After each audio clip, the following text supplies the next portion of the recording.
Ride through the city like Brennan Schaub. I'm on a mission to get it all. Ride through the city like Brennan Schaub. If you ain't thick, please don't get involved. And now, Brandon Thick Boy Schaub.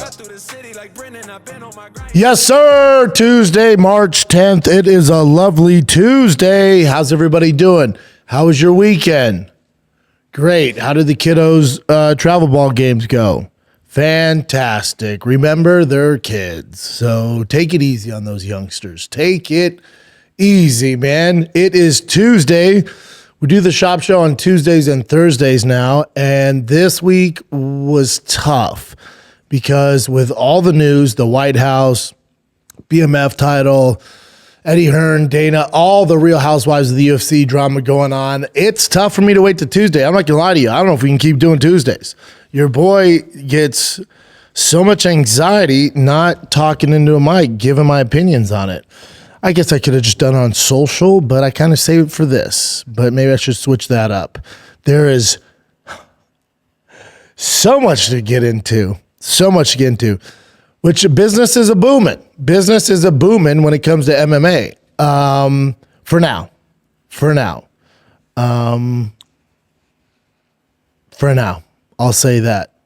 I'll say that for now. I don't know what it's going to look like in 2 to 3 years. That's what scares me. The rate we're going, I don't know what this looks like in 2 to 3 years. Paramount has ruined the sport. I don't want to kick off on anything negative. Let's just kick off with the biggest news, the White House card. You know, I post, send me your questions, DMs on Instagram. We got a jagillion questions about the White House, so that's clearly the number one thing. Here's the thing with the White House card. You should not be happy about it. You should not be thrilled about the White House card. Anybody who does what I do, if you're watching them on YouTube or if you're listening to a podcast on Spotify, Apple, wherever you listen to your podcasts, or you're following fighters or former fighters or analysts like myself on social media, and they're telling you, man, I don't see what the big deal is. This White House card is actually pretty good. Best card of the year. 9 out of 10, they're full of shit. They're pushing some narrative. They're full of shit. Here's why you should be upset. You should be upset because we were told from the horse's mouth, from the El Capitano of the UFC, Mr. Dana White himself, you know, greatest promoter in the world, greatest promoter of all time. We were told that this is going to be the greatest UFC fight card ever. That's why you should be upset. You should be upset because Jon Jones, Conor McGregor, Ronda Rousey, Francis Ngannou are all available to fight on the White House card, and the UFC made no effort to get it done. That's why you should be upset. You should be upset because you were told this was going to be the Sphere on steroids. I didn't tell you guys this. I didn't come on here when the White House card, there was rumblings and it was announced saying, man, this is going to be the best UFC card ever. This is going to be the Sphere on steroids. I didn't say that. I wouldn't do that to you guys. I don't believe that. I was told by the face of the UFC that this is going to be the best UFC card ever. Go ahead and play that for me, Chit. This is last year, I want to say October, November on the Pat McAfee show. Obviously everybody wants to fight on that card. And that's a good thing because we're going to put on the best card we've ever done for that White House event. Holy shit, Dana. Imagine, just think about what I'm going to do for this fight. And then think about what Trump is going to do for this fight. You know what I mean? It's going to be it's a one-of-one experience. Like when we did the Sphere, it's the Sphere on steroids. I mean, it's going to be a one-of-one event. There'll be nothing like it ever again. Obviously everybody wants to. Yeah, man. That's why you should be upset. That's why you should be upset. I don't know when that was. It was last year sometime. Oh, wait, there you go. 7. So that would be July. So 7/15/25. So we've been waiting a year for this. This is why you should be upset. Those fighters that are on the card, the majority of them, your main event, your co-main event, Sugar Sean, Bo Nickel, the majority of them, this card was figured out 2 days before it got announced to you. Some of these fighters found out on Thursday and Friday before the announcement on Saturday that they were on the card. What's that tell you? They've had a year, basically a goddamn near a year to put this together, and no one attempted to make it the greatest UFC card ever. That's why you should be upset. You should be upset because Sugar Sean goes, yeah, on Thursday, I got a call. They said, hey, you want to fight? He's like, yeah, I'm in. How much you making? I don't know. We're going to talk about that. That's a problem. We'll get to that. That's a fucking problem. Then Dana going, yeah, just so you guys, I kept telling you guys, we never were negotiating with Jon. That's not true. I know for a mother fact that is not true. That is not true. Jon was in heavy negotiations. I know for a fact they wanted to do Jon Jones Poatan at light heavyweight. That was their initial idea. These negotiations have been going on for a very long time. And then Jon wanted compensation. You know, he wanted that same 30 mil that he was going to get to fight Tom Aspinall, which he turned down. And they didn't want to play that ball game.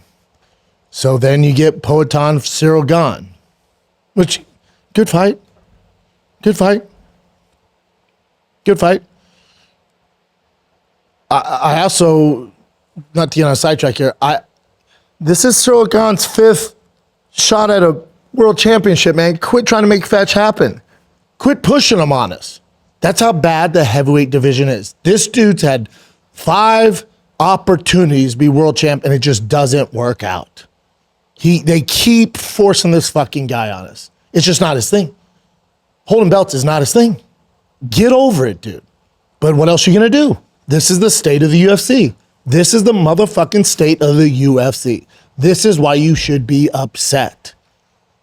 The UFC wanted an all-American card, but they haven't put the infrastructure in, they haven't put the focus in on American fighters, so the American market is dying.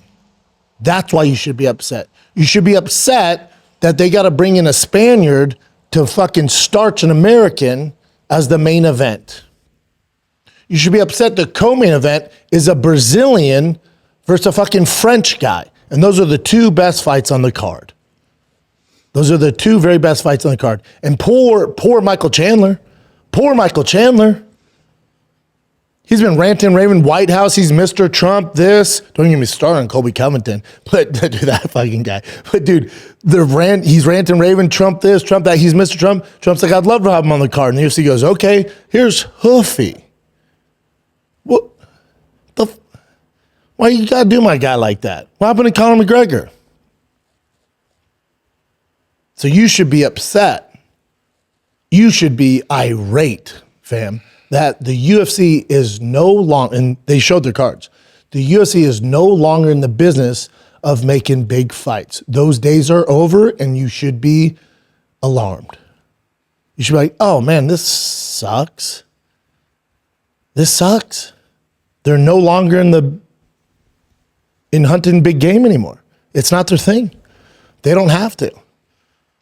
They don't have to. They used to be a high-end, grade A steak, ribeyes, the best fish in the world. They used to make it handmade. It was exactly what you wanted. You knew exactly what you're getting. You were going to get the best of the best every time you paid your pay-per-view money. They went from that, signed a deal with Paramount, sold out. They have shareholders. Now you're getting fast food. Now you're getting shitty hamburgers. Shitty hamburgers. You're getting an influx of it. You're getting it nonstop, but you're getting it because they're making bank. They're making bank. They're making bank. And before this was announced, Ronda goes, I guarantee we beat their views. My Netflix fight's going to beat the White House card. And I was like, oh, this girl's out of her mind. They got Conor, they got Jon on there. There's no way. It's on CBS. Yeah. Netflix is going to crush this card. Crush this card. The UFC had the opportunity to sign Ronda, passed on it. Francis is out there, passed on it. Jon's out there, passed on it. Conor's on it, passed on it. All because their bottom line, they don't want to let their shareholders down. They don't care about the fans. The fans, remember, you guys ain't going to do shit. You ain't going to do shit. The fighters aren't going to do shit. You should be upset that they paid Conor Benn $15 million for one fight, and most of you have never heard of him. But they wouldn't play ball with Conor, Jon, and Ronda and Francis. That's why you should be upset. You should be upset that Dana's entire focus is putting boxing matches in a shed over promising us the greatest UFC card ever just to deliver you shit. That's why you should be upset. Now, some of you that are new to the game are going, this is a great card. This is a run-of-the-mill pay-per-view 8 years ago. This was the standard 8 years ago. And here's the other thing. Hey, UFC, could you put a little fucking effort into it? It's only 6 fucking fights. Not 15. There's no prelims. It's 6 mother trucking fights. 6. No one asked for these matchups. That's why I'm upset. Nobody asked for these fucking matchups. Diego Lopez, God damn it. Listen, it's nothing against him. Solid fighter. Really good fighter. Again, they're pushing Lopez and fucking Cyril Gane on us like a motherfucker. They're just shoving them in our face. Shoving them. Hey, I'll decide what I want to eat, man. I'll decide what I'm going to like. Quit forcing this shit on us, man. Quit it. And the reason a lot of people feel like this card is shit is because we all know Ilia Topuria and Arman Tsarukyan's really the best 255ers on the planet.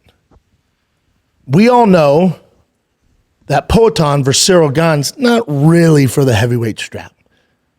It's not real. Gane's not better than Francis. Lost him. He's out there.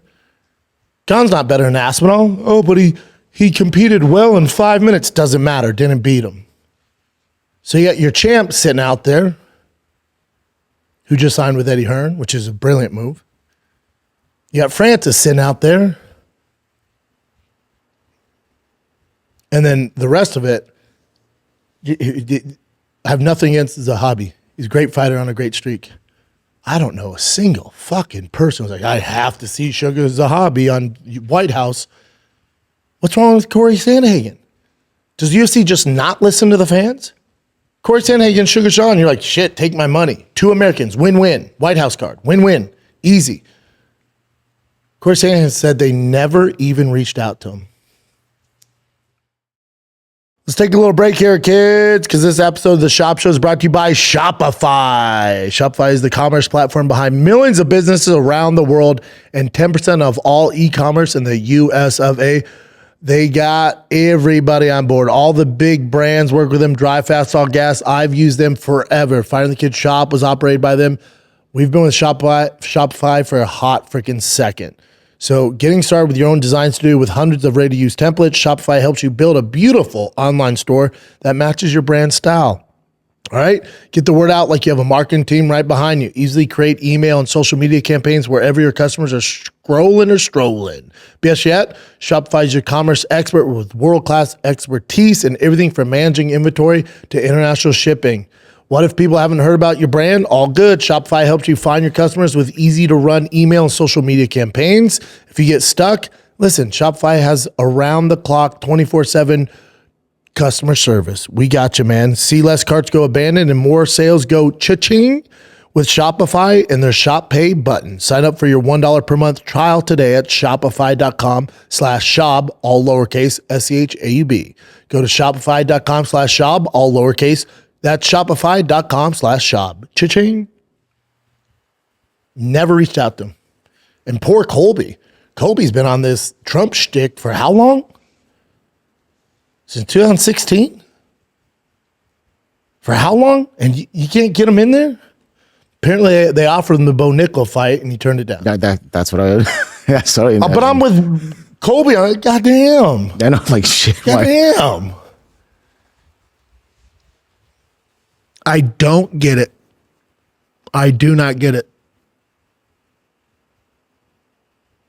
When do you think they actually like truly started planning this? Like actually started planning this? I think the UFC's plan was to hunt big game and get Jon Jones, Islam Ilya, and hunt real big game. And that fell through because they didn't want to pay him. But do you think they did that early on or just Early like more on. recent? Okay. Early on. And they were banking on that. Like, as long as we have John, we got Ilya and Islam, we're good. If we have Potan John, Islam Topuria, we're cooking. The rest of the card we'll figure out. And all those fell through. And they went, oh, shit. Oh, shit. And they called Justin Thursday night. They called Gon Thursday night.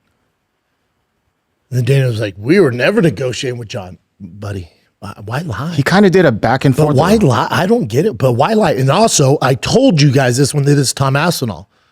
There's nothing more cold-hearted than professional sports. John clearly has his issues outside the octagon. I'm not even regarding that. I'm talking about his work inside that fucking cage. He is the best to ever do it. Look how his movie ends. Look at the way they treat him. He has arthritis in his hip. Guy can't even fight anymore. You see him run in that football game? That's the greatest fighter ever, who has begged and pleaded to fight on the White House card, and they went, nah, you're too much money. Weird, because you guys are making $1.1 billion this year. You offered him $30 million to fight Aspinall. Now, don't get me wrong, some of this is John's doing. Being wishy-washy, pulling the Aspinall fight, coming in, 1 foot in, 1 foot out. I understand that. Some of it's his own doing. He's not innocent in all this. So it says Jon Jones wanted a figure similar to what he was offered to fight Tom Aspinall to fight at the White House, around $30 million. UFC wanted to give him a figure similar to what Conor Benn recently got, $15 million. Let's talk about that. Who do you think is worth $15 million? Do you think the UFC made a single dollar back on their investment on Conor Benn? No. No. Fighting that shed? 30 tickets sold? I don't know. What? Or do you think they could have invested in Jon Jones for one last time and pleased the fans? The $30 million's there. It's not like they're struggling and can't come up with it. The money's there. Easily they could pay that. But they know that they're good for the next 7 years, making $7.7 billion, and they're going to feed you fast food, and you're not going to do shit about it. That's the issue. So,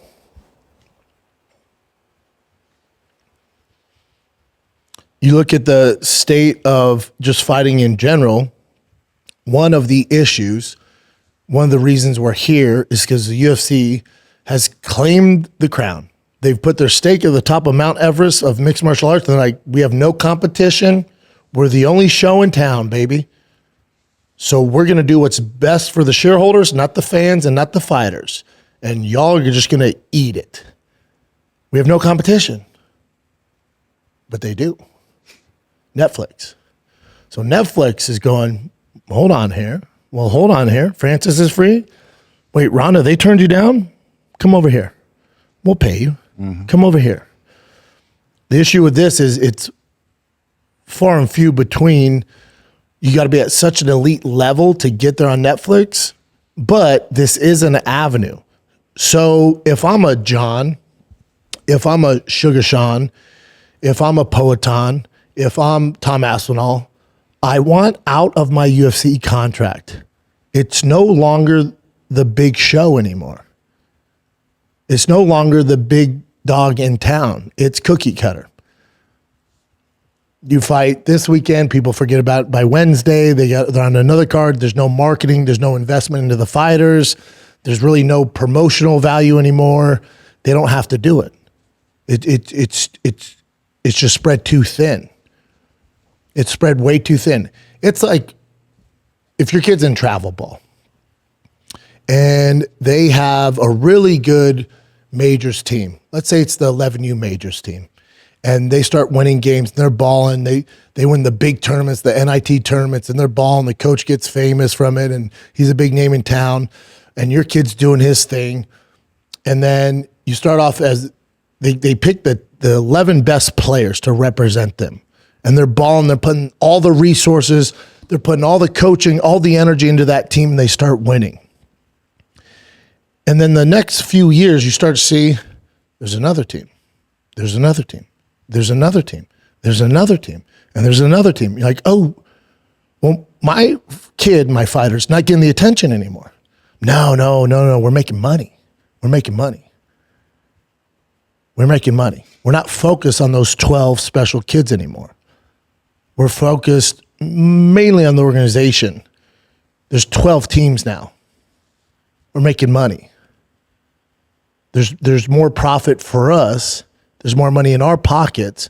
Not giving you quality coaching and dumping all our resources into the 12 guys anymore. We're more concerned about the business. Goes to shit. Goes to shit. You see it all the time. That's what's happening with the UFC. That's what's happening with the UFC. Paramount has ruined the sport. My question for you would be, how has it been in 2026 since the Paramount deal? How have the cards been? Now, remember, I was cool with it. I was like, well, they're just saving all this for the White House card. And then after that, it's business as usual. No, this is the norm now. This is the norm. The norm now is watered down cards. The norm now is what boxing is. So you know how Dana right now is on his high horse going, the problem with boxing is they have no stars. One guy makes money. The cards are shit. That's what you just turned MMA into boxing. That's all MMA is. That's all it is. Dana's like, there's no competition in boxing. Bubba, you're putting fights on in a shed. You signed one guy most of us have never heard of for $15 million. For one fight. For one fight. You're not crushing it. Now, they'll get there, but to say there's no Eddie Hearn is no competition and this guy's no Bob Arum, he ain't shit. Bubba, you're putting boxing matches on nobody's watching out of a shed. I know it's a slow burn, but Jesus Christ, dude.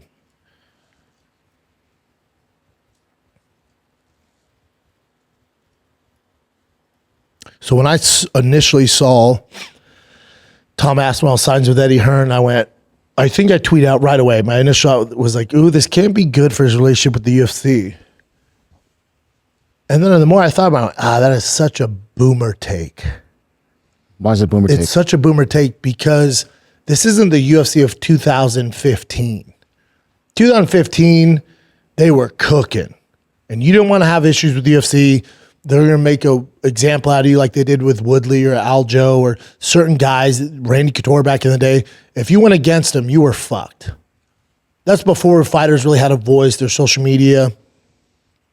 In 2026, let's say Dana White and the UFC brass make things difficult for Tom Aspinall, which he's already the champ. So let's say they make things difficult for him. You think Eddie Hearn's going to stay quiet and just eat crow? No. He's going to fight for his fighter. Every fighter should be following this blueprint that Tom Aspinall is doing. What else are you going to do? What else are you going to do? You think your manager has any say in negotiations, in pay, in salary, on fight cards? Clearly not. How many fighters have we heard they want to fight at the White House? None of them really got an opportunity. They don't give a fuck what you have to say. But if you're champ, you're already champ, you have some power, you get a guy like Eddie Hearn, you think Eddie Hearn's going to stay quiet? You think Eddie Hearn's not going to shout from the rooftop for his guy? That's exactly what you need. That's exactly what you need. And here's the thing, if you're Tom Aspinall, Oh no. What are you going to do, UFC? Cut him? Let's say you cut him. Oh no. Don't make me go to Netflix and fight Francis Ngannou for the real heavyweight title, because Francis never lost it. Oh no. Don't make me go to Netflix and make $40 million on a Jake Paul co-main event. I dare you. Jon Jones too. Look at Jon. Release me then. In this day and age, with the antitrust lawsuit, all this shit going on, and Dana going on record and going, he's done, he's never going to fight again, his arthritis. Okay. There has to be some stipulation in the contract where the UFC won't fight him. They have to let him go. I'm sure his lawyers are all over it. There has to be some wiggle room there where they can't just go, nope, you signed with us. Yeah, but you're not fighting me. And also, when I signed that contract, there was pay-per-view points. That's gone. So that reneges the contract.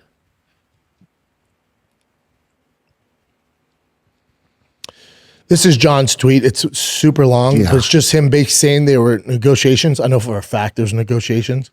Saying, yes, I have arthritis in my hip. It's painful. That doesn't mean I can't fight. If I accepted the lowball offer, selling my hip would be fine. I'd be on the White House card. That doesn't make sense. Yeah. He received stem cell treatment at Ways to Well. I saw him there. If the UFC truly feels like I'm done, then respectfully has to be released from my contract today. There's no way there has to be a way for him to get out of the contract, especially Dana saying he's done and they're not going to fight him and give him the fights he wants. There has to be a way out because UFC doesn't want more lawsuits because they keep taking L's with that stuff. And then you're getting John Francis on Netflix. That would be beautiful. That's what I'm saying. It's like, as much as a bit of a shit show Netflix is, you know, they're giving us these circus fights and Manny and Floyd, Joshua, Jake Paul. It's actually a really good thing. It's an avenue where fighters of this magnitude, like John, Francis, Aspinall, Connor, actually have another path. Because back in the day, the UFC, before there were lawyers and good managers and social media and all this pressure on the UFC to actually do good business with these guys and not screw them over. Before all this, they could just freeze his contract and sit John till he's 50 and then release him. Can't get away with it today's game. You can't. You can't. If I'm John, I'm calling Eddie Hearn. Now, you might say, well, Eddie Hearn's just doing this to screw over Dana since he's in boxing. Sure. Well, I don't give a fuck why he's doing it. He wants Tom to do the best matchups, the best fights. He wants him to ascend under his management because that's good for Eddie. There's no other manager doing that. All these other managers in the UFC are basically employees of the UFC. The UFC tells them to jump. They ask how high. They are not negotiating your contract. They're just not. Why do you think you got this UFC White House card? Why do you think they called guys on Thursday and Friday night? It's these certain guys that they know they're not going to ask how much they're making. They're just going to ask when the date, who they're fighting. They know their managers are going to play ball. No one's going to put up a fight. No one's going to hold out. No one's going to demand more money. There's a reason these guys are on the card. You look at Sugar Sean. Yeah, I took the fight. It was a hobby, you know. I said, sure, I'll fight him. And I think it might have been Ariel, whoever it was, MMA guru, asked him how much he's going to make. He goes, I don't know. We didn't talk about it. I'm sure I'll call him next week. That's the problem. You got him by the balls, Sugar. You got him by the balls. They're scrounging. They're frantic about they got to make a fight. They need an American. You're the fucking face, dude. And you go, yeah, I'll fight. How much? I'm not sure yet. But then you're complaining about the box making $15 million. That's the problem. Know your worth. They needed you more than you need them, Sugar. You had them. What are they going to do if you don't do it? What are they going to do? Now the reason John's not on there because he wanted $30 million, that's a different animal. That's a big boy, big game. You're not asking for that. Bet you could have got $5. Bet you could have got 6. Now you're going to get whatever they tell you. So to wrap all this up, I'm not saying this is a bad card. What I'm saying is we were told, myself and all you listeners and viewers out there, we were promised the best card of all time. And this is far, far fucking from it. They made no effort to give you the card you deserve at the White House. Zero effort. They waited to the last minute to put together a card and fights nobody asked for. I'm on the forums, I'm on the message boards, I'm on social media. There's not a single fucking person on this earth besides Huffy's mom or dad that asked for him to fight Chandler. No fans asking for that. Bo Nickel, Dukakis. No. Good for Dukakis. And he's on a tear and he's a stud. That's not an easy fight for Bo.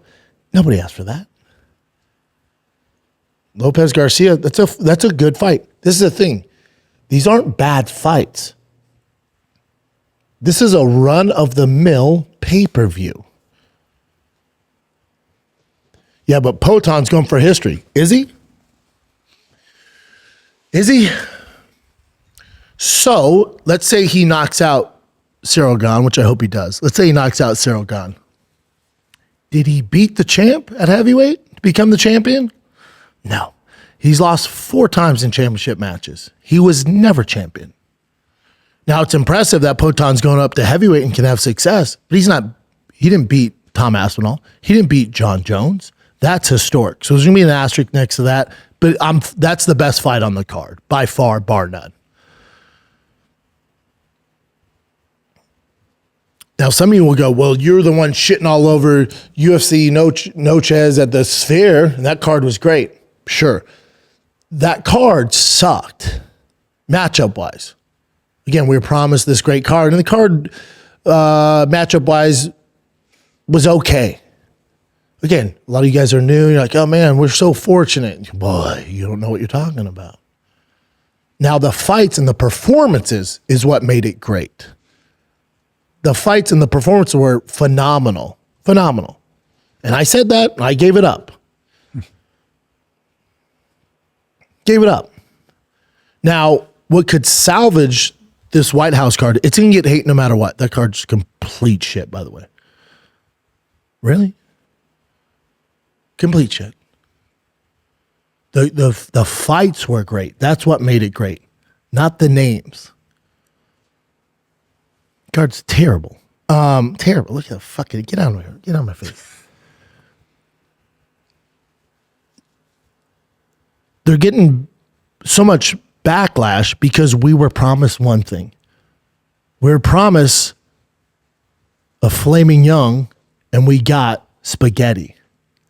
No one asked. We were in the mood for flaming young. Nobody was in the mood for nobody asked for spaghetti and meatballs. But you gave us spaghetti and meatballs and goes, what? What's wrong with it? Everyone likes spaghetti and meatballs. Yeah, I'll eat it. But I was told I was getting filet, medium rare, baby. You give me I'll eat spaghetti. I didn't ask for it, though. Nobody asked for it. But I'm hungry. I'm a degenerate, so I'm going to watch fucking all the fights. So this card, no matter what, will go down as a huge disappointment. The only thing that can salvage this White House card and make it historic, the only thing, it's not Poton beating Cyril Gane. That wouldn't do it. If Justin Gaethje, as the main event, as an American, knocks out Ilia Topuria as a plus 350 underdog, he starches him, he flatlines him, that will be historic, and that will save the UFC's ass for feeding us complete garbage when we were promised fucking gold. And that's a big, big ask. Because the chances are the American ends up face down, ass up in front of Trump. Also remember, Trump had to okay the card. Remember we were told that? Remember last week we ran things by Trump. We ran by Trump. He okayed it. But you didn't have the card dialed in. Somebody's lying here. Somebody's full of shit. So let me get this straight. We've had numerous fighters tell us they got calls Thursday, Friday, some even Saturday before the fight was announced.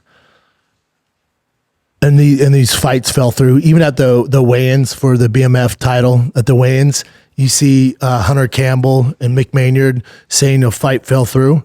I think that was a slap fight event, but yeah. I doubt it. No one's going to respond like that off a slap fight event, right? Don't buy into that, Chin. That's definitely this card because Islam fell out because of his hand.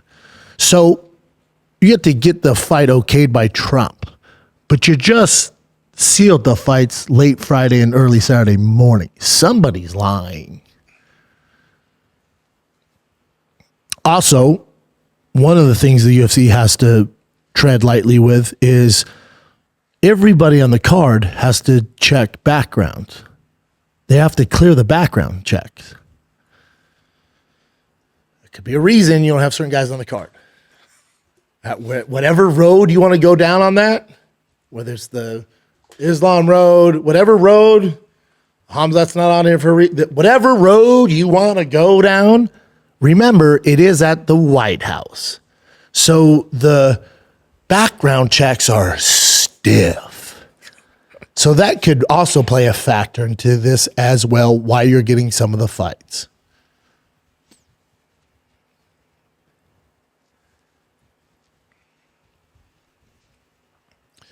UFC Freedom 250. Then coach should say, we tried.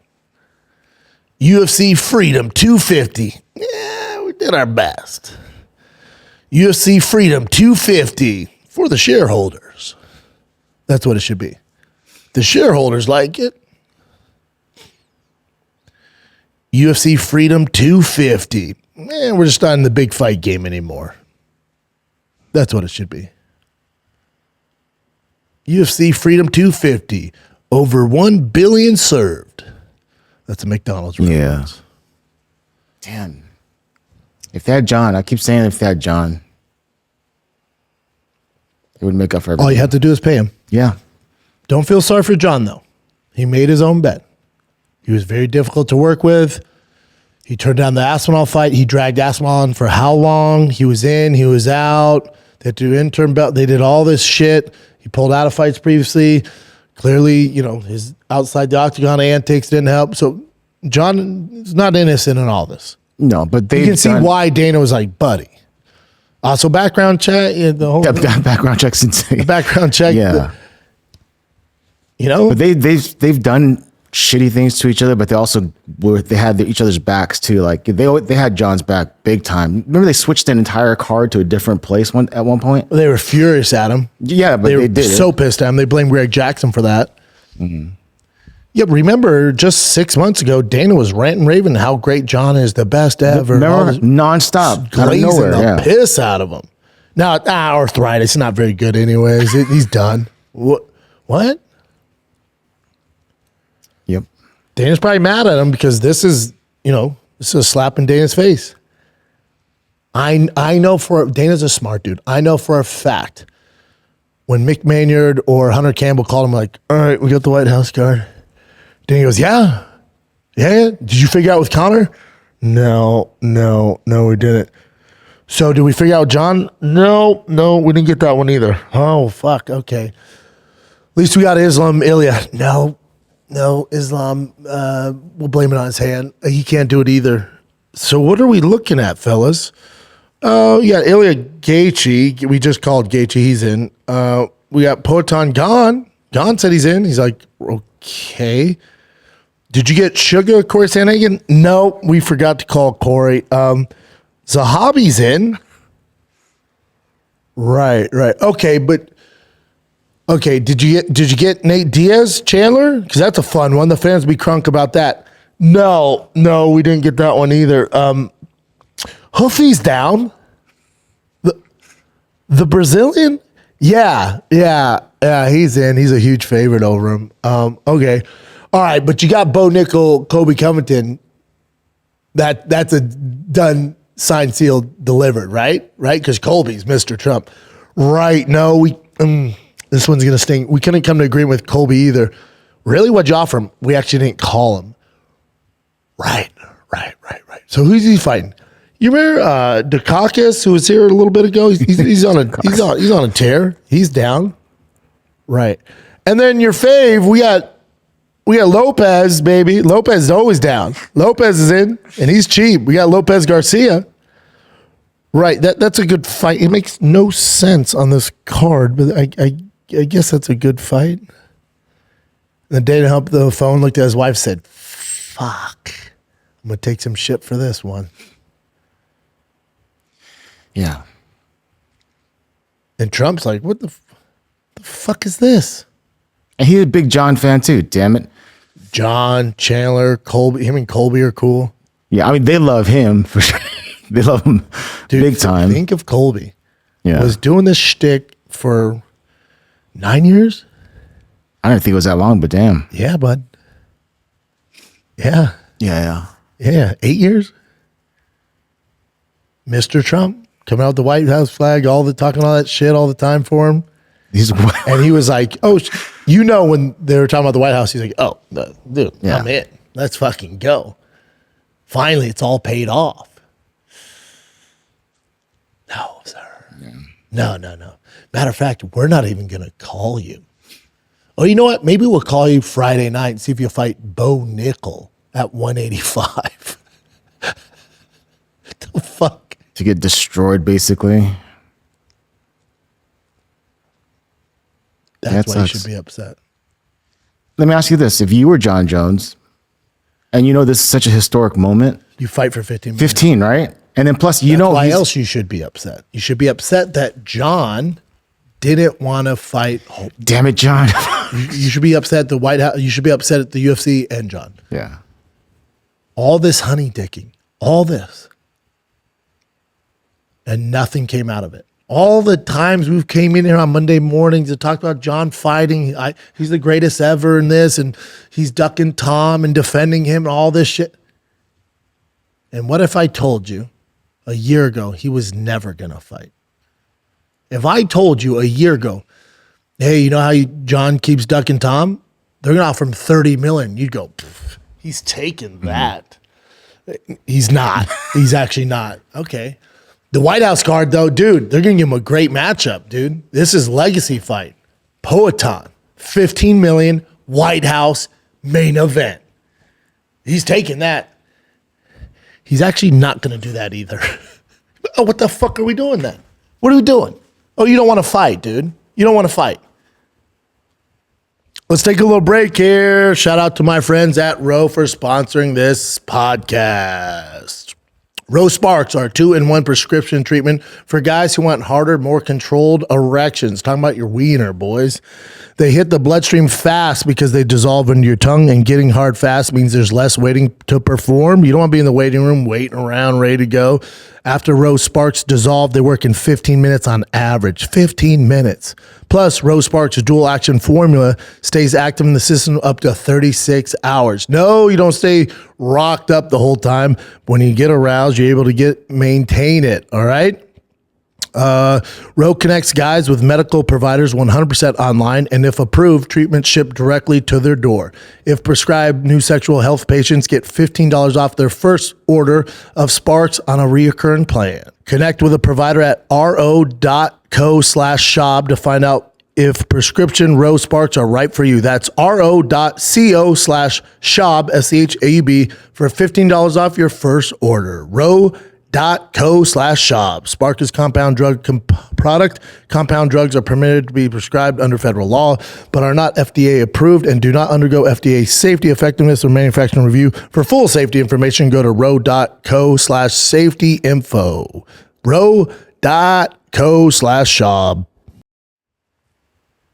Now, on the other side of that, they offered Connor some motherfuckers, and he said, yep, that's the difference. I know, Connor, he did this, and the civil court. I'm just talking about fighting. They called Connor, and he went, yep, give them to me. Yeah. Shows you one of them wants to fight, one doesn't. That should make you upset. And I'm a Jon. I defend Jon as far as inside the octagon. Greatest to ever do it. You're never going to see him fight in the UFC again. Not going to happen. They need to let him go. He needs to go to Netflix. But imagine if this was UFC 2010. Your White House card would have looked like this. Jon Poatan. You would have had Conor, Michael Chandler. You would have had Nate Diaz on there. You would have had Francis on there. And you would have had Ronda Gina Carano. And that's your 5 main fights. And then probably Sugar, Corey Sandhagen is your first fight of the night. What about Islam and Tapuria? Nah. Don't have to. The only reason that fight doesn't make sense. It's a great fight. I liked it. It doesn't make sense. So Justin Gaethje's this interim belt holder, and what happens to that? Ilya just jumps up and fights at 170. Islam has a lot of contenders there. Arman Sarukin's probably the best 155 without a belt. Then you got too much work to do at 55. That fight, you know what that fight is? That fight's desperation. That fight was a Hail Mary, and Islam said no. That's what that was. Because they couldn't figure out any other big fights. Because that's the state of the sport right now, and that should make you mad.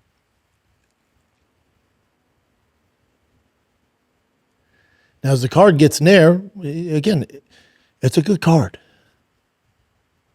It's a good card. There just wasn't much effort put into making this card. That's why you should be upset. And again, if they just went, hey, guys, everyone relax. Yes, the fight's at the White House, UFC Freedom 250. It's just another card. Okay, but it's at the White House. That's what makes it special. That's special enough. Okay, and then they throw this at you like, oh, shit, that's a cool card. And nobody asked for these fights. That's a cool card. I'll take that. Fuck yeah, that's cool. But they didn't do that. They told you just give me the best ever. That's why people are having such visceral reaction to this card. The people are like, I don't get it. This is a great card. You fuck, get your head out of your ass. Yeah, I don't think I heard many people say that. There's a few.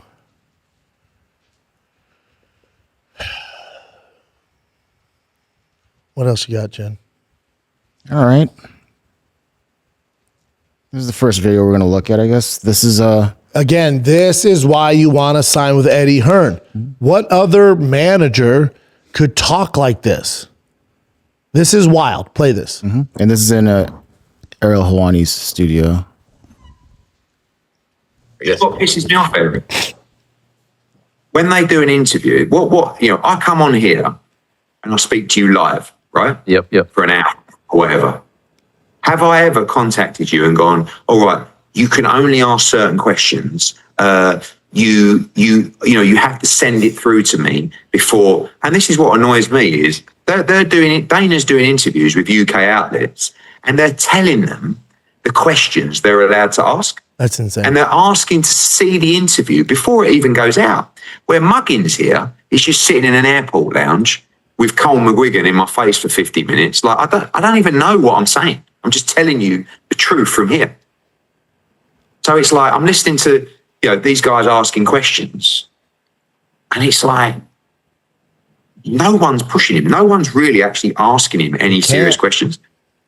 So like, what about this question? What's next for Jai Alpertai? Give me 5 opponents he could fight. Like, you don't even know. It's the mad thing about it.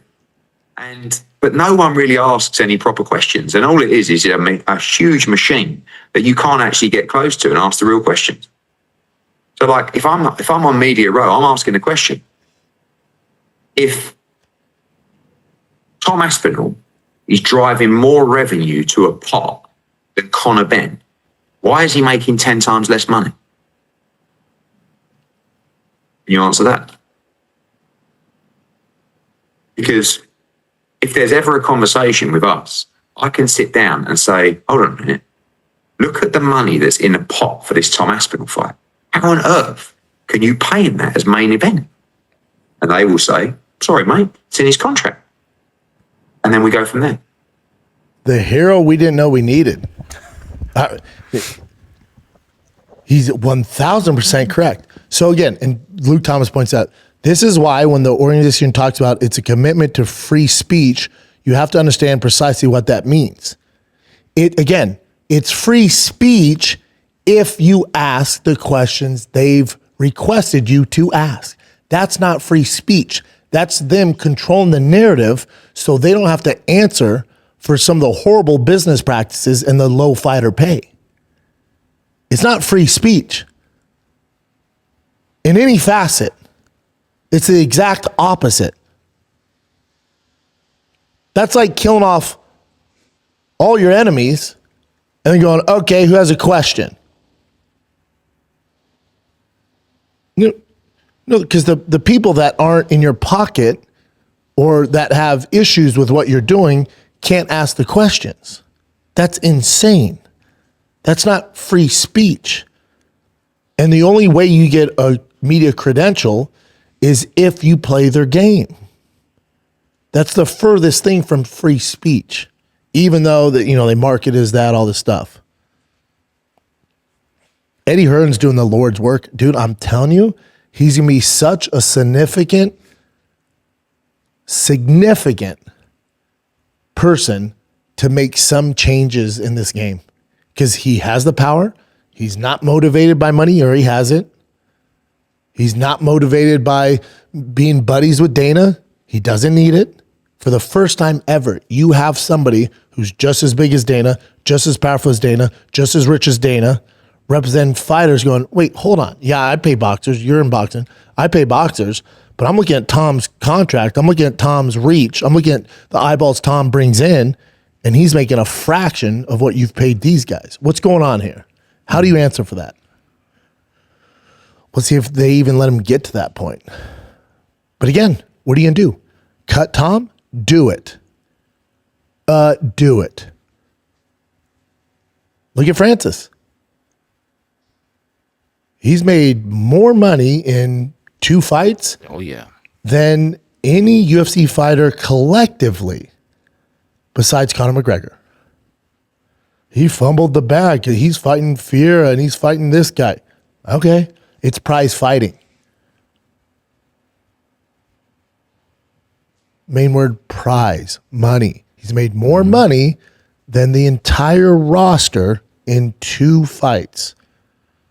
Outside, take Conor out of that. Yeah. But even when you do bring in Conor, it's because they both kind of left the UFC to get that money. So Conor was still a part of it, but doing boxing with the UFC. Correct. And that's how he made that huge bag, right? Yep. 100, 200 mil. Yep. Francis just leaves for a little bit, makes what, 40 something mil? Yeah. Alrighty. This is, let's go here. This is Dana White reacting to the signing of Tom Aspinall by Eddie Hearn.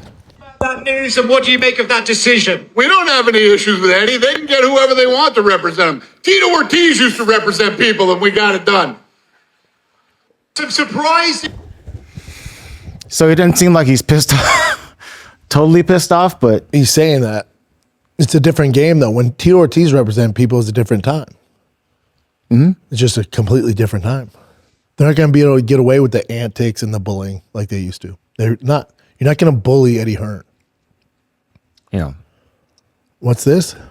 This is just how the whole signing even came to happen. It's just Tom Aspinall talking about his dad making it happen. My dad, he just said, Eddie Hearn's been on the phone. He wants to do a meeting. So I was like, all right, find out what he wants to. So they spoke a little bit, and then we jumped on a call and spoke from there. What do you see and look at for the year? I mean, I'm just looking forward. I just need to get back in the gym first before I start thinking about anything. I mean, I'm back in the gym a little bit, but I need to get properly cleared by the doctor before anything happens. But I'm aiming to fight this year. I mean, it started with... Yeah, and he says he's aiming to fight this year, so hopefully his injuries, his eyeballs. He'll fight the winner of Cyril Gane Poton. That's what he was asking for, yeah. And this is the silly stuff that happened as a result. Dana White, you know how he's calling Eddie Hearn a pussy, whatever? Yeah, said he wants to fight, blah, blah, blah. He would box him or whatever. Hold on, let me play it from here. Eddie's fucking big too. I'm telling you, dude. I was in person with him. He's fucking big. He's like and what, lean. 6'5", 6'6"? Every bit of it. question. Genuinely called the fight on. Listen, you always say to me, would you fight Frank Warren? Would you fight Ben Shalom? Would you? And I've always said yes, or Simon Jordan, or whatever, because I know I'd win those fights. But I watched Dana spar. By the way, of course I'd do it. Because how could you say no? Then you'd be a pussy, wouldn't you? By the way, Netflix would pay an absolute fortune, or live on DAZN, the global home of boxing. So I'll probably make a fortune to do it. And if I got chinned, I'll get chinned. But I'll probably spark him out, to be fair. I love Eddie, dude. Yeah, dude, when they He's say one of my faves. their terms too, like spark him out. Spark Yeah, him out, I love to be that. honest. If I get chin, I get chin. Probably sparks him out. Spark him out. And this is old footage of Dana White. This is what he's preparing. 15 years ago. I know. That's the footage. Let me see Dana's thick ass now boxing. But let's see what this looks like. That's it. Yes, it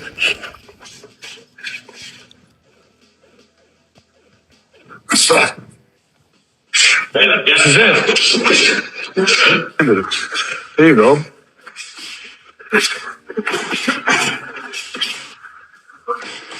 Why isn't the guy hitting back? Come on, baby. Right now, finish it. Finish it. Finish The it. guy hasn't thrown one Finish punch. it. Come on, come on.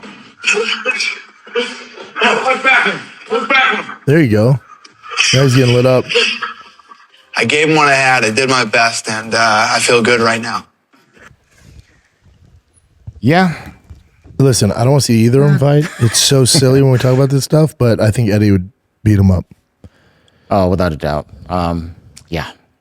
Okay, so to the more serious stuff. So you did mention that Francis Ngannou has now, well, you mentioned before that he left the PFL, and then now he signed with Netflix to fight Huge.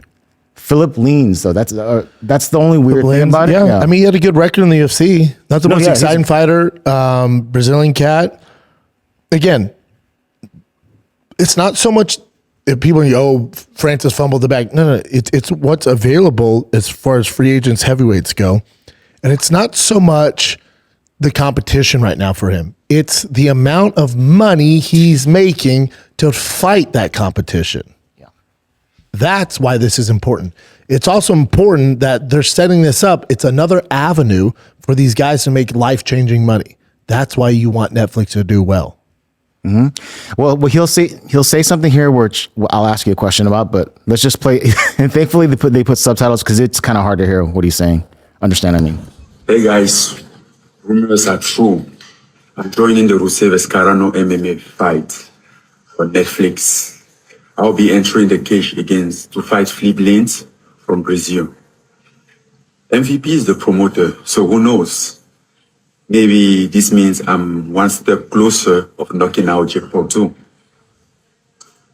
But first thing first, catch me on Saturday, May 16, on Rusev Escarano, live only on Netflix. You see what I'm saying, though? What he says at the end? I'm not. Yeah, this road doesn't lead to you fighting Jake Paul. Stop that right now. No.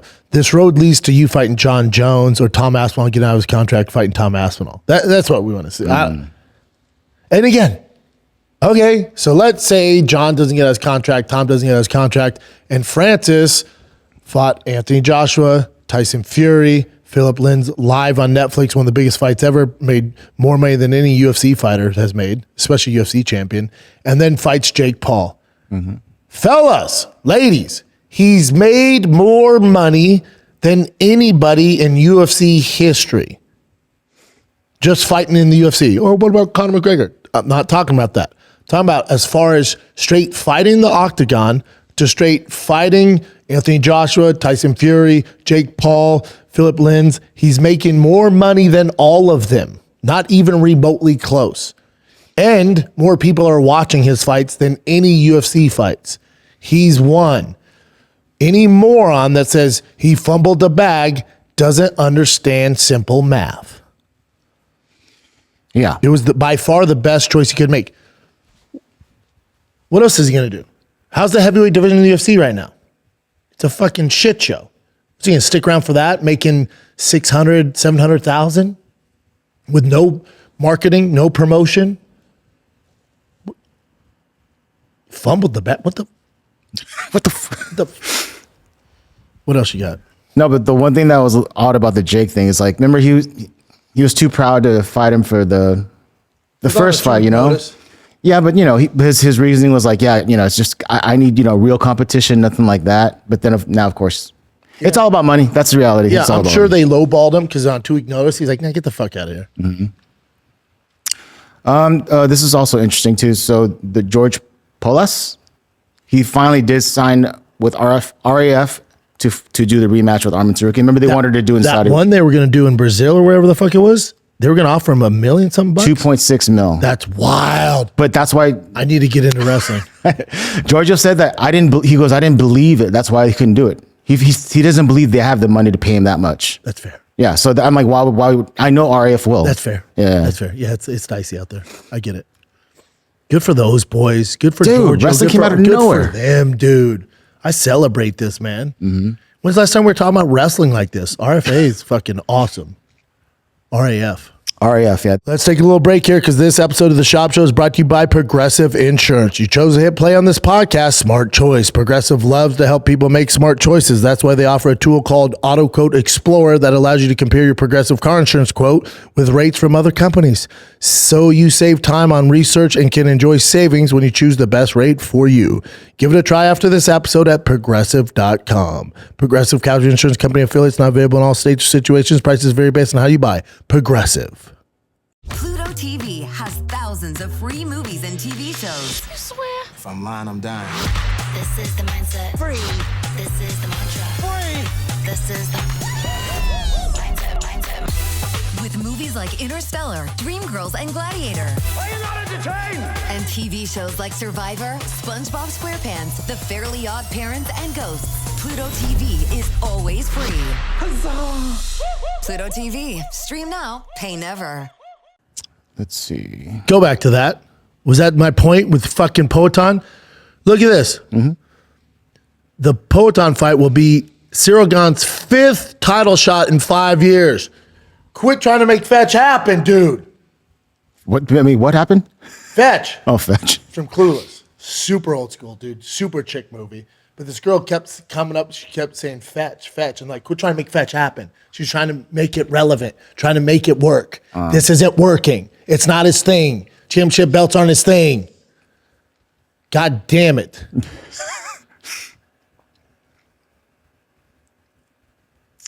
Alrighty. And you mentioned Conor McGregor said that he'll take the fight for whatever money. So this is pretty much him saying the same thing. He has not been offered a contract since. But he went on my boys podcast, Chael and him, and that was a weird thing with it. He left for a while and then came back, and it was awkward. Yeah, he went on that podcast, but he was just saying like they're never gonna book me on the big cards like UFC Noches, UFC 300, UFC 200. He's like they're not gonna do that because those are already big events. They tailor me behind it. They use me on the back end because they know I'm gonna bring the eyeballs no matter what. So the White House card is already in getting numbies, so they're not gonna waste Conor because they can't sell tickets. So 301, 302. Right after the White House card, International Fight Week, they can sell tickets. Conor's the only draw in the UFC now, so that's why they do it. He's spot on. Spot on. Yep. Here's my thing. Do you think because Colby not on the White House card is so strange after he's just been campaigning, freaking doing his thing for Trump? It's weird, right? Do you think they could do Colby versus Conor? International Fight Week? Could you do? I would like to see Max Holloway Conor. See, that's way more exciting. So the Colby Conor match. Colby just try to hold him down, right? That's pretty much this. So I would rather watch. Yeah. I would do Max Conor. If you want Conor to get a win, I think Colby's he's getting up there. Or even how you always been wanting Max and Sandhagen. Well, no, not Max. Sorry. Yeah, that is right. Max, or did you want Sean O'Malley and Sandhagen? Sean O'Malley, yeah. So Sugar Sandhagen would be awesome for International Fight Week too. It's oh yeah, because he was going to fight in June. Never mind. Come on, big dog. I'm sorry. Come on, big dog. Yeah. They were going to give him Prates, which is. Oh yeah, and Prates said that it was actually official, but Conor turned it down. I don't know what's going on. So let me get this straight. The only guy who brings numbers, you're going to have him fight a young lion who's a huge 170er?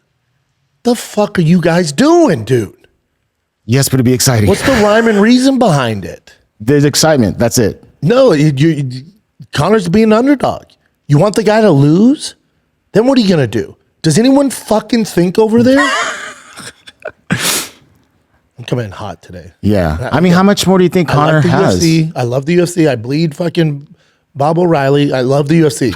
They're fucking up, dude. They're ruining the sport. Paramount is. Yeah. The shareholders is. It's corporate now. This isn't what we do. That's why I'm upset. I hear you. But I mean, how many more do you think Conor has? 2. So let's say they did. He has 2, and then he has a Jake Paul fight. Oh, those are, I guess he can do anytime. That's his future. But also, you should be mad that you don't have Conor versus Nate Diaz on the White House card. Nate's out there. Nate's easy to negotiate with. Nate's out there waiting. So maybe they're saving Nate, Conor 3 for International Fight Week. I don't know. I don't know the effort they're putting in anymore. I do not know. This is the problem. Y'all want to say, oh, Paramount, we're not paying for pay-per-view anymore. Thank God ESPN days are done. Okay. Okay. Give us some good fights. Okay. Now you're not getting the fight you want to see? Yeah. Well, I don't know. It might happen after this White House Probably stuff. not, Chin. Let's dream big, man. By the way, this is such a downfall. So Patchy Mix, you remember he got signed to the UFC? He was like the next big thing. Yep, and you guys kept telling me Bellator's just because the UFC. Play the video. This is in Rising, and Yep, this is play like the video. This dude's 19 years old. He's fighting.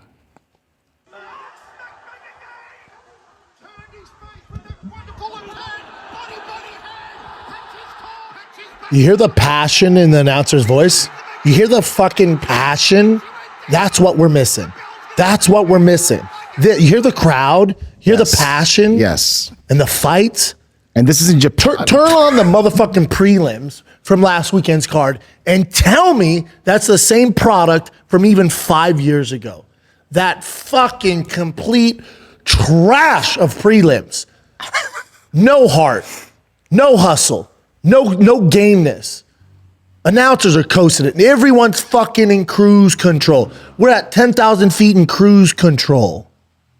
It fucking sucks, man. There's no passion. Dana, when he announced fights, we got Serial gone. Hotan, Raznama Nunez. Yep, those are the fights. Tune in to fucking Power Slap and UFC Dana White Contender Series. There's no passion. They've made it, dude. You know how they say fighters can't sleep in silk sheets and still fight? Yeah. Well, businessmen can't sign billion-dollar deals and still have passion for their fucking sport. I don't know how they're going to get it. I don't know what we're going to do, dude. This affects all of us. Plane's going like this. It's a slow bit, and right now, they're making their $1 billion. They're making their $1 billion deal.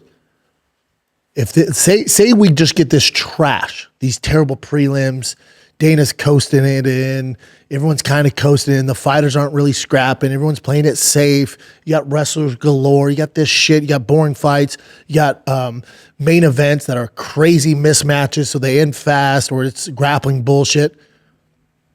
Say this is the entire time, the entire 7 years of Paramount. Where do you think the sport's at in 7 years? What do you think happens to our beloved UFC in 7 years if it keeps going at this rate? What stars do they have left? Think of the stars they have now. Name the last fucking star they've built. Go. No. How are you going to build a star on Paramount? What are you going to do? What the fuck are you guys going to do? They're holding on to the stars from the ESPN, the Fox days, because they're not in that business anymore. So they're just squeezing these boys out. Conor, Jon, come on, man. Come on. They're squeezing the old stars out, squeezing the stars out. Izzy, squeezing the stars out. Yeah, against Pfeiffer. They don't know how to do it anymore because they don't have to. There's no passion for the game anymore. Where do you think the sport's at in 7 years if it keeps going like this? And it's not too late to change. It's not too late. I just need effort. The same thing I say to my goddamn 10-year-old at baseball. I'm not asking you to do anything you haven't done before. I just need effort. And your effort is, when you try hard, is pretty fucking tough to beat. This is the same conversation I'd have with the UFC brass. Your effort, when you guys are locked in and you give a fuck, you're pretty tough to beat. That's how you became numero uno in the world. Nobody can touch you guys. But now you have no competition. Now you're the fat, ugly dude who married the hot chick, and you forget you're fat and ugly. And you're in cruise control. You stop going on date nights. You stop buying her gifts. You stop opening the doors. You start wearing sweats to fucking dinner. You get even more out of shape. You start being a dick. She's going to leave, man. She's going to leave because you're content. You're cool. You think everything's all good. It's not all good. You got to do the things that got you there. Open the doors. Take them to fucking dinner. Dress nice. Be cool. Buy the gifts. Valentine's Day. Christmas gifts. Birthdays. Dinner with friends. Date night. Movie night. You've turned into fat slobs. And you're wearing sweats and fucking sandals. You're ordering fucking takeout every night. You're coasting it in because you know she's not going anywhere. Until she does, motherfucker. Until she does. And they're like, man, what happened the last 7 fucking years? You focus on everything but what got you to the dance. You focus on everything but the fans. You singled out all the best journalists, Ariel, fucking Pizzi, Chuck Mendenhall, Luke Thomas. The list can go on. And you start giving it to these streamers because they're not going to ask you tough questions. So then it doesn't become a legitimate sport anymore. It becomes a fucking circus act. And then you're not giving us the fights we want to see because you don't want to affect your shareholders. And then you put bullshit on CBS. Imagine you're a young kid and your dad's telling you how great the UFC is. Man, I used to watch Brock Lesnar, Shane Carwin, Anderson Silva, GSP, Frank Mir, BJ Penn in his prime, Lyoto Machida. The list goes on, dude. And then you fucking put it on for your kids this last fucking Saturday, and it's free on CBS. And you turn into those fucking prelims, dude. And your kid's going, Dad, this is what you're into? Like, oh, buddy, but you don't, fuck. And then the kid's out. The kid's gone, dude. He's no longer into it. Man, that sucks, dude. Yeah, but that's what's going on. That's why I'm so passionate about it. I bleed for this shit. I love this fucking sport. And they're fucking tanking it. And for what? For what? Does TKO not have enough fucking money? Does Dana not have enough fucking money? Everybody in that organization is fat and fucking happy. They're the fat guy with the hot wife and they're fucking taking her for granted. And we're gonna fucking leave, dude. I'm gonna take my big double D tits and get the fuck out of here and go somewhere else. Where are you gonna go? I don't know, dude, but it has to be better than this. Unless you get your shit together and clean your act up and actually show that you give a fuck about the fans. When's that coming? Who's going to do it? And if it means getting rid of this old regime, then fucking so be it. Get them out of here. If we need Eddie Hearn to jump in there and fucking drive this ship, Eddie Hearn has money. Eddie Hearn's fucking set. He was born set. Do you see Eddie coasting it in? He's pretty fucking passionate. There's people out there that have all the money in the world and they're still fucking passionate. For the love for the game. Where's the love for the game? Where's the matchups that we, the fans, have asked for? Because I don't fucking see them. And right now you guys are cool because you're getting your $1.1 billion a year. But you signed a deal with the devil. And that devil's Paramount. That devil's CBS. And they're fucking soaking the energy out of the sport. They're draining the blood from the fucking fighters who aren't being compensated because there's no more pay-per-view. And then Dana goes, promise you, fighter pay is going to get better. We've heard this before. And it doesn't. It doesn't. You're still only paying out 18% of your profits. Yet you guys are making money hand over fucking fist at the expense of these fighters. And when the fighters go, I'll fight in the White House, but I want to be paid this, you go, no. And you give us shit fights. It's from top to bottom, man. I can't emphasize enough. When those prelims are bad, remember, there's young kids watching. There's young kids watching. Fighters that are coasting it in. They're not stars. I'm telling you, it's a recipe. It's a fucking recipe for complete disaster. And if you're watching this, you're like, man, I think it's not bad, that White House card. It's because ignorance is bliss. You don't know what we had. And I don't know if you can go back to those golden ages. I don't know. But I can guarantee for a fact what we're doing is not the path. I know for a fucking fact it's not the path. It's not.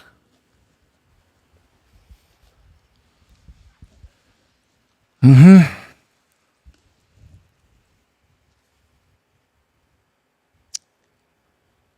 You got to find your position in there. What do you mean? In the company. Somehow. Get them all riled up again. Whatever they want. Whatever they want. Whatever they want. But I know what you're doing is not the answer. It's not the answer. It's not the fucking answer. Yeah, so far not great. It's not the answer, dude. And I know you guys don't think it's a big deal that they limit the real journalists and they don't let them in. I'm telling you, it's a big deal. It makes a mockery of the sport. Then it becomes more like WWE. And there's nothing wrong with WWE. They make so much money. But we are a legitimate fucking sport with real consequences. Real fucking competition. This isn't orchestrated. These are fighters. A lot of them come from nothing. And they think that their prayers are going to be answered. So there's no different when a guy gets his first UFC fight night. It's a big deal for that kid, man. But little does he know.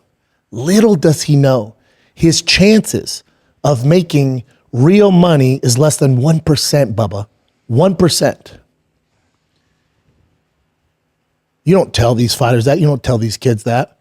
When you watch the NFL draft, 30% of those absolute athletic freaks that you see, 30% will actually have a career. The odds are so goddamn stacked against you. And y'all want to bullshit. You're fucking with people's dreams.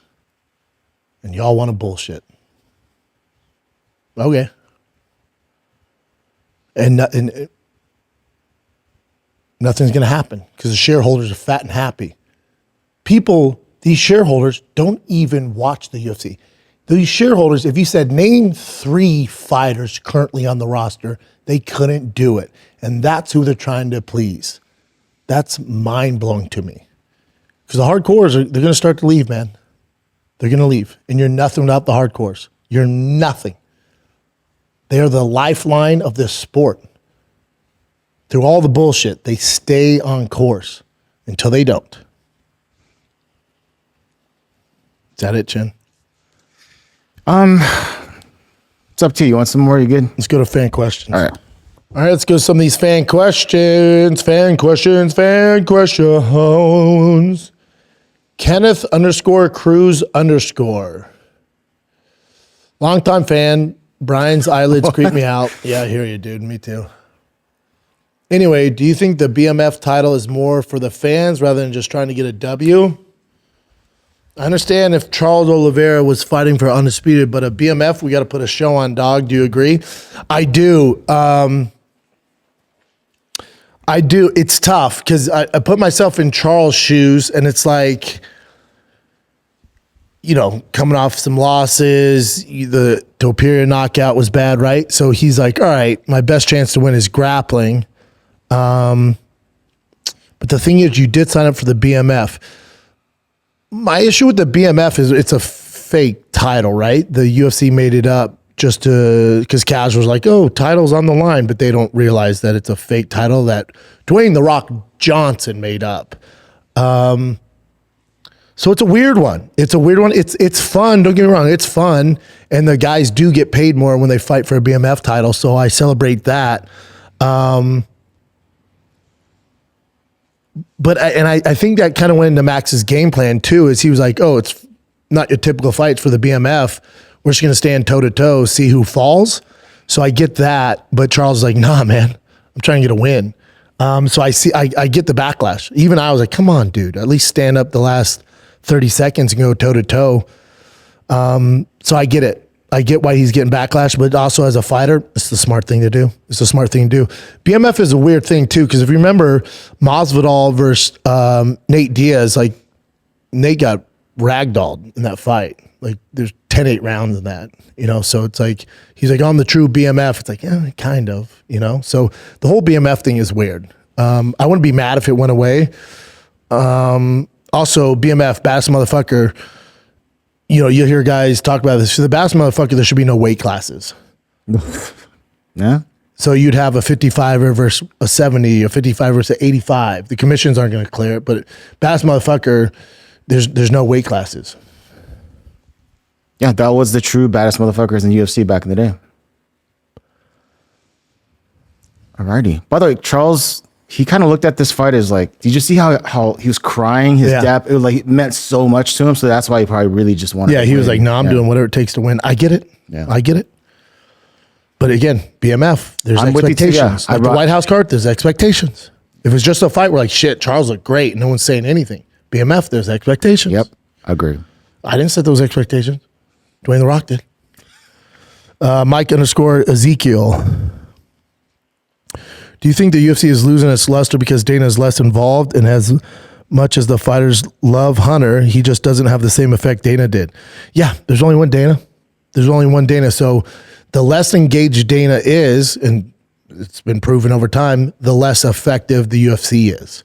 So if you don't have the guy whose dream was to make the UFC this juggernaut, once he's kind of stepping back and taking a back role, you can't replace that.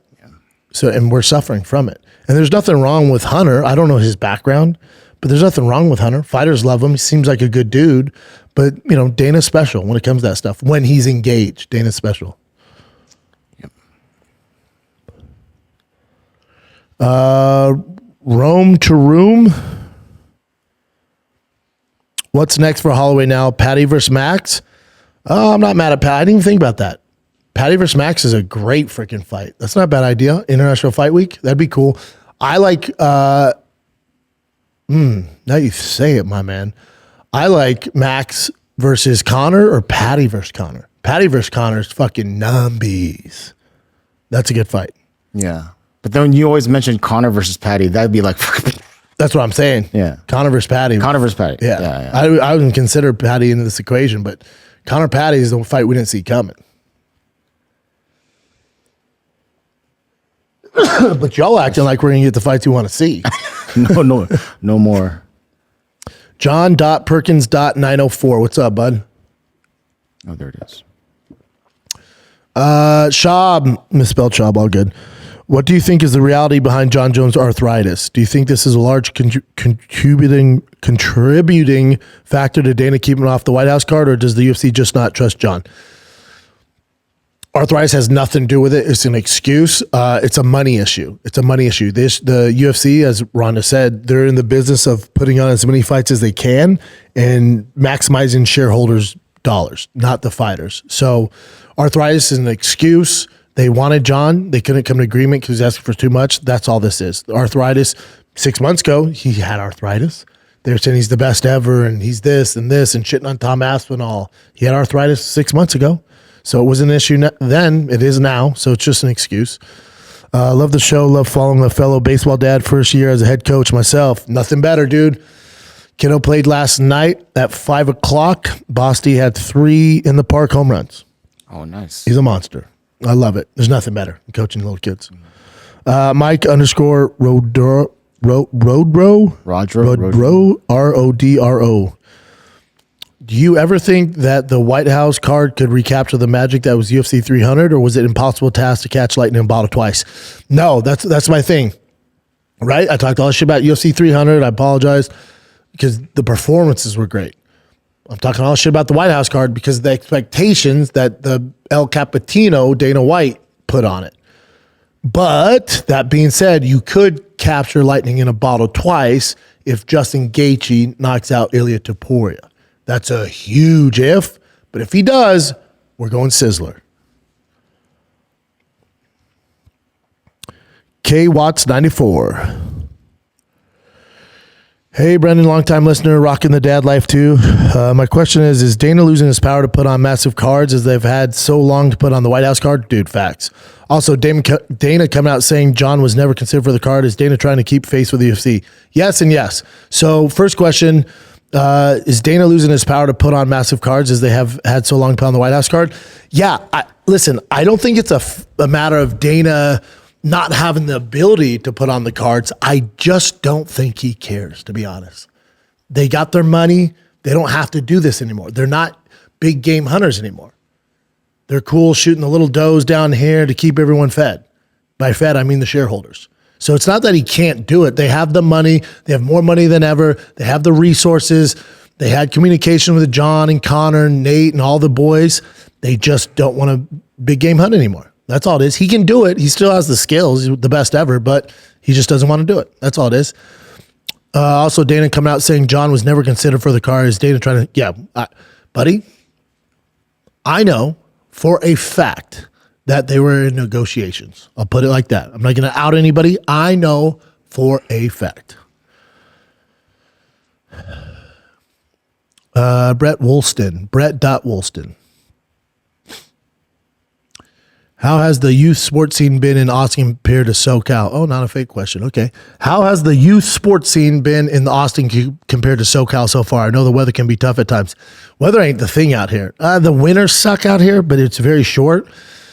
I'll say this. In my experience, where I'm at, the neighborhood, the community I'm in Lake Travis, the rec scene is nothing compared to the LA rec scene. The LA rec scene, for whatever reason, in Austin, everyone wants their kid to be in travel ball and select teams. So they pluck them out early and they put them on these they put them on these select and travel ball teams. So they deplete the talent pool in rec.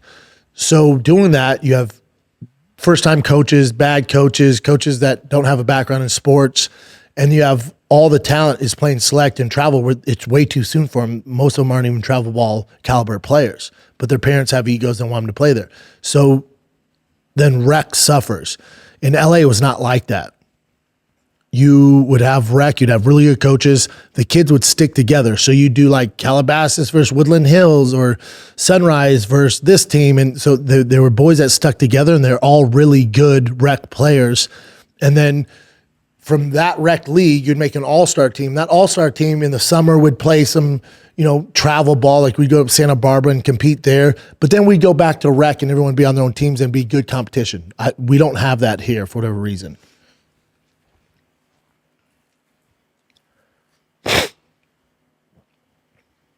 Carlitos 16. Carlitos.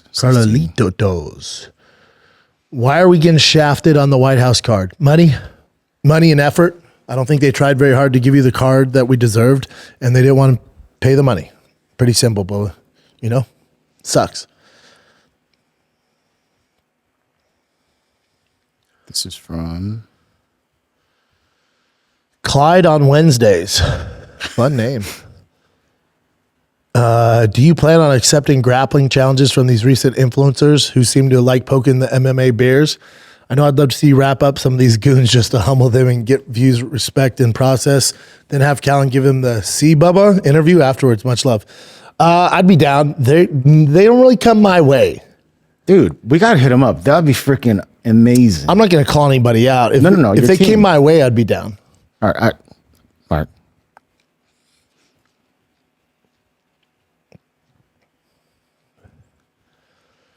Really real.23.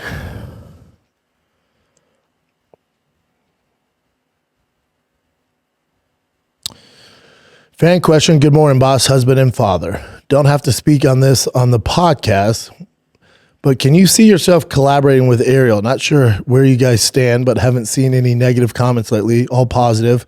I can see and hear a once a month podcast with you two breaking down past current things going on in combat sports. Have a great week. I have zero issues with Ariel. I don't have any issues with anybody in this space. Zero. Too grown for that, man. It's a waste of energy. I love Ariel. He's the face of journalism, by far the best journalist we have. I would be honored to be on a show, do anything with him. He does so much content. He doesn't need me, but if anyone on his team ever reached out, I would be down to do anything they want to do. I'd be open to it. But yeah, I don't think he needs a guy like me on his show. But if they ask, I'm here. Those boys are crushing it. Oh, yeah. Skybrick. Who do you think Conor's next fight will be now that Chandler's on the White House card? Carlos Prates is booked. Yep, Carlos is booked. Before this, I would have told you I like Max. I think, Max didn't really suffer any injuries. He had a couple lumps, but I think he'd make that June card for the National Fight Week. In all honesty, I like Patty Connor. Patty Connor do numbies. Good fight, too. Great fight. All right. That's it for the questions. That's it? Mm-hmm. Great questions, dudes. Thank you so much. I'll post tomorrow for the fan questions for Thursday's show. So after you listen to this, any questions, comments, you want to disagree or agree with me, fire away in the DMs. I'll see them, and we'll talk about it on Thursday. Love you guys. Thank you for watching. I will see you Thursday, and then we do the fan question on Sunday. So hopefully you guys are digging the more content. My favorite thing to do, talking to you guys. So hopefully I wasn't too much today. I came in fucking hot, dude. All right? That's it. Be nice to each other. See you next time. I'm out.